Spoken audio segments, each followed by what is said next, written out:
You better pray this thing doesn't have 9 lives. Here's your look at the NECA Toys Aliens, Panther alien with magnetic attack parasites.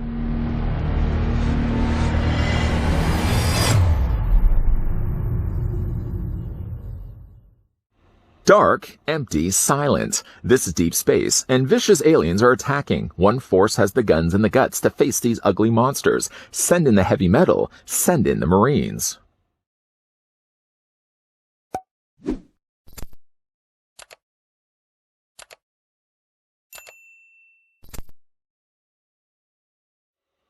Before we look at this killer kitty, who I'm wondering if you can actually house train, can this thing go inside of a litter box? How big is this litter box? I'm asking too many questions. How about first, though, I'd like to thank the folks over at NECA Toys that did provide the sample of the Panther alien that we can have a look at in this review. Panther alien, by the way, is available right now in retail stores and online if you're wishing to add this one to your collection. We're going to measure this thing, and like similar to the dog alien, this thing's really intended to be on all fours. It's not to say that you couldn't have it on its rear hind legs, but certainly when it comes to presenting this guy and displaying him on a shelf, I'm looking to go on all fours instead of on twos. Well, not me, the Panther alien. That being said, let's go ahead and grab the ruler, though. No, I'm not going to be on all fours. The figure, by the way, from the front of its head to the end of its heel is 7 inches in length, or about 18 centimeters long. Figure gets one accessory, an attack parasite that can attach onto the back of its torso, or onto unsuspecting victims' faces. I hope it's not the latter. Having a look at it first, it actually looks like it's been made out of caramel. Now, this is the end stages of melting down the sugar and water. This is the part that you really have to pay attention to when it's on the stove. At this point, sugar can start to burn, and you're going to ruin your caramel. It does look like it's flying, as it certainly has wings on either side of it, so this would be something that would deploy out from the back of its torso, swoop down, and latch onto somebody's face.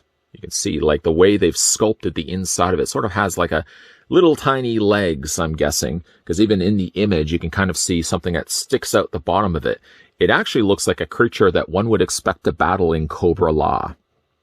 I'm using a reference of Cobra Law. It's decently detailed, and while it doesn't have any paint going for it, I think they've done a nice job of sculpting the little parasite.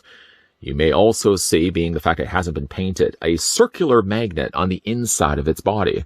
You can take the figure of the Panther alien, and when you're putting this on, there's a magnet right here, and there's a magnet, as we've already discussed, on the inside of the parasite, and just latches in a place like that.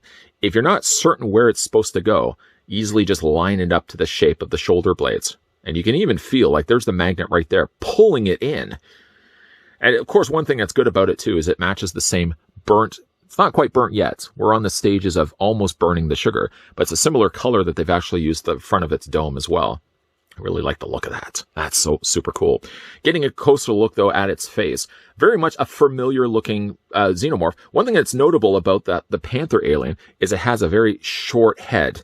You can see the majority, like this front half of it, very much is a reminiscent design of a xenomorph. But like when you look at the back end of it, they really have shortened the end of the Panther alien. It's a very different looking designed Panther, a very different designed xenomorph, but it does do the job rather nicely. I do again like the coloring of the darker brown color that they've used here. Sort of again looks like it's melted sugar over top of the head sculpt of the alien. You can see it points out from the sides. It very much does look a little like a queen alien crest, the way that they've used the translucent plastic. Being that it's also translucent gives you really a good opportunity as well to be able to see the inner workings of the alien, sort of the ribbed skeletal frame underneath this. This isn't removable, by the way. It's permanently in place, so you wouldn't be able to pry this off. They have also added some additional coloring, so you can see sort of bleeding out from the top of its dome, some a similar brown color that's found its way onto the kind of little side areas of its head here. The mouth does open. We can open that up. And inside is the inner jaw, which in this case was quite easy to remove. Sometimes when it comes to these alien figures, you really have to get in there, sometimes even with a screwdriver or pliers to pull this out. Not the case when it came to Panther alien. It was actually fairly easy to pull out. So we'll just pop that back into its mouth. Some nice paint work that they've done around the sections of his teeth, both the top and the bottom. The silver of the teeth match the silver of the side of the face, with some really nice silver and gold being utilized. The gold really makes up the majority of the back section, where the front section of the Panther, other than the shoulder area, is all really more relegated to the silver. There's a little bit of additional red that matches the rusted color of both the parasite and the dome. You can see a little bit of that gets brushed to the side of its rib cage. But other than that, I mean, it's really sticking to more the silver and more the gold. Again, the gold really representing the majority of its top body here. Again, this is something that you will want to keep more on its hind legs. Just going to move the parasite because it's going to fall off more times anyways. If you did want to straighten it out, it is possible. I would certainly say if you are planning to display this, it is a bit strange, admittingly, that you would want to have the Panther alien on its hind legs. You can pull it off, but I would certainly say it'd be probably best in your best interest to straighten out the tail, as certainly it would serve as kind of a supporting tripod stand. Even then, it's really not intended to be displayed like this. The best option, I feel, at least, not that I'm going to recommend how you guys are displaying these figures for yourself, is, just to bend the knees and bend the arms. The hands themselves, again, very much what you would expect to see from a xenomorph. Very long middle fingers, slightly shorter side fingers. They've added some additional gold, some nice little additional red, and the silver for the tips of its nails. The legs are about the only thing I would say doesn't get as much the detailing, while, the whole back section here, we're going to spin this around.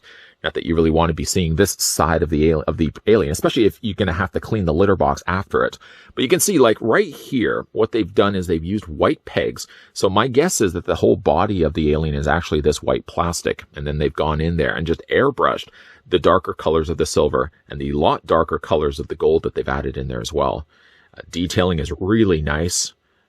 Super sharp detailing and sculpting that they've put to the rib cage. We'll get a little bit lower down there as well. I'm not really sure what's happening here, but of course some decently detailed sculpting there. And of course it's got a very long tail, which, because it has the benefit of the wire frame, you can wrap it around. It sort of looks like it also has a bit of a stinger on the end that it uses probably, I'm sure, to puncture its victims. A benefit, of course, again, that you have the wire frame that you can wrap this around and get this to really the look that you want when you're having the figure on display. I like this one a lot. The only thing about it, though, as you probably would expect it, moving the alien around, like if you take it and tilt it, sometimes the magnet isn't strong between the torso and the parasite, that sometimes the parasite does fall off. Of course, it's not happening right now because I'm drawing everyone's attention to it, but it has banged off a couple of times while moving the figure around. Getting, though, a closer look at the figure's articulation, we're going to start things off, first of all, with its head sculpt. I'm going to hold on to the parasite, probably not as close as I would have wanted it, but you can take the head and, you can rotate it back and forth. It does have a ball joint, so you can hinge the head up, only to about there. It's a bit disappointing that, you can't bring the head any further past this point. Usually has been the case before. We're going to just remove the parasite right now. That there's part usually of an alien that you can remove on the back of its torso that then allows this part of the neck to hinge further back. You can't really do that in this case. One thing good, at least, about this is because the torso does have the additional ball joint, it sort of can compensate. If you did want to have the head looking upright, even though you can't pull it off here, you can most definitely pull it in the torso. Just, like I said, arch that back. And actually, that kind of gives you the natural curvature of what you would expect a cat to be. Still don't know if I would want to clean the litter box after this. The mouth does open. You can open and close it. The inner jaw, as we've already discussed, does extend out. Sometimes it's tight, and then we just push that back in. So there's a ball joint here. There's a ball joint here. When it comes to the arms, those also appear to be on hinge joints, so you can bring those out. Not to the point where I would say that you can get, like a 90-degree angle bend. That's not the case at all. It looks like it actually gets more closer to like a 45. Take then the arms, and you can rotate those also all the way around. There is no bicep swivel. As you can see, they've sculpted the bicep as to be a continuation, really, of the shoulder, but at least there's a swivel in the elbow. And in addition to that, not only is there a swivel in the elbow, there's a swivel in the forearm, but then connecting the two, there's a double hinge. So you can bend those elbows as well. Hands rotate all the way around. You can hinge those also back and forth. And the figure also does have finger articulation, although it's only the middle fingers, not the ones on the sides. We've already looked again, the idea that the torso joint does hinge back and forth, so you can rotate it this way. Or again, if you did want to have the curvature of a cat, you can also curve that like this as well. The back hind legs rotate all the way around as there's a hinge joint there. So far also, I have to say as well, like this figure that I'm holding now in hand seems pretty tight on the joints. And that's really good, especially for a figure that's going to be on its hind legs, on its all fours all the time. The back knees are on double hinges. So there's a hinge joint right there, and there's a hinge joint right there. So again, if you did want to have it standing straight, it'd be a little strange to see, of course, the Panther alien like that, but you could pull that off if you wanted to. Hinge joint there, hinge joint there. There's a hinge on the I guess the ankle point. The back of its hind leg is a joint there. There's a joint also in the foot. There is no toe articulation. I don't really feel necessarily it needs to have toe articulation. And yeah, just in case you are curious, it does have peg holes on the undersides of his feet. It's a great looking alien though. This one also benefits from having, I guess you would consider to be a gimmick, although it's not a gimmick that impedes the figure. I mean, certainly when it comes to displaying the Panther alien, the gimmick is not a case where it's a make or break of the figure. It's just something that goes along for the ride. Literally goes along for the ride. It's attached to the top of its torso. Colorings are good on this one. It's a much lighter looking alien than what we're used to seeing. The aliens are usually more kept to the darker blues, the darker grays, and darker blacks. This is kind of the contrast to that. A very much brighter looking alien with complementary colors of yellow, the gold, and that really nice kind of caramel brown that they've incorporated in there as well. I'm really liking the look of this one. The Panther alien is a nicely done figure from NECA Toys. Having collected and reviewed as many alien figures as I have over the years, of course, one question that does make the rounds from time to time, what's your favorite alien figure? Well, even so, what's your favorite Predator figure? You may be surprised to hear that in both the cases, neither one of my favorites are ones that appeared on the silver screen. I mean, don't get me wrong, I'm still a big fan of the Jungle Hunter Predator. He's my go-to design when it comes to movie Predators, and I'm always a big fan of the original 79 Alien Big Chap. But when it comes to the figure stuff that NECA has been doing so successfully over the years, I'm actually more leaning towards, like, the Kenner-inspired figures. My favorite Predator figure, in fact, is Lost Predator. And when it comes to the alien figures, my favorite alien figures are like Rhino Alien Version 1, Scorpion Alien, and Gorilla Alien. None of them appeared on the silver screen. The thing I like about the Kenner tied-in stuff that I probably have said so frequently in the past is, first of all, you're getting designs of aliens that break the mold of what you traditionally expect to see with a xenomorph.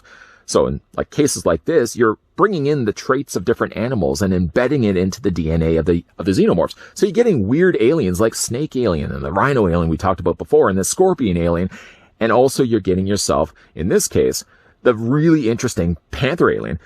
It's on all fours, so yeah, it sort of has that same vibe as the dog alien, but they've incorporated colors that you would never expect a movie alien to have. The silvers, the golds, you kind of got that dark caramel sugar color that they use for both the parasite and the top dome of its helmet.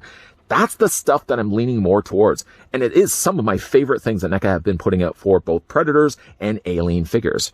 I'm just looking certainly on the back of the box right now and just looking at all the different listed alien figures. They have covered a lot when it comes to the Kenner tied-in characters. And I think, in fact, I've looked at all of these, almost all of them here on this channel. There's a few ones that I still want to pick up, like, for example, the Night Cougar Alien, which looks like it shares a very similar mold, if anything, to the Panther Alien, which is, of course, be a much darker color scheme. Looking forward to having a look at that one. But yeah, when it comes to Alien and Predator figures, don't be looking at the movie stuff, for me at least. I don't look at as much the movie stuff as some of my favorite pieces. I'm, again, a big fan of the Kenner tied-in NECA. It's really where I feel they get the chance to broaden their horizon, not giving us just your traditional black-looking xenomorphs with the blue highlights and the brown highlights. You know, you're getting these bright colors, you're getting the very unique designs. Some of my favorite stuff is the Kenner stuff that NECA have been doing for the Alien and the Predator lines over the years. What do you guys think of Panther Alien, though? Let me know down below in the comment section. Will you pick the figure up for yourself? Based on this review, is this something that you guys would be interested to get for yourself? And a big thank you once again to the folks over at NECA Toys that did provide the sample of Panther Alien that we could have a look at in this video. Certainly, for your video question, yeah, I'll throw this out to you guys. I'm always getting asked by you guys, what's your favorite Predator and what's your favorite Alien figure that NECA has put out? It doesn't have to be necessarily ones tied into the movies. It could be like myself, the stuff that you're really digging that's tied into the original Kenner line. But what is it? Let me know down below in the comment section. Favorite Alien figure, favorite Predator figure that NECA has made. Also, by the way, if you are new to this channel, you're enjoying the content that you're seeing, make sure you hit that subscribe button down below. Don't miss a beat. You can also turn on the bell notification so you're going to get those friendly reminders. And popping up at the very end of this video will be a playlist for all other Predator and Alien reviews that I've looked at from NECA Toys. So if you didn't get the chance, you missed out your opportunity to see some of my earlier reviews of all the Kenner tied-in Alien figures, check out the playlist. It'll be popping up at the very end of this video. We are going to be, yes, looking at more NECA reviews lined up and coming your way, so make sure, as always, you're keeping your peepers peeled. Thanks for watching, and I'll see you guys next time.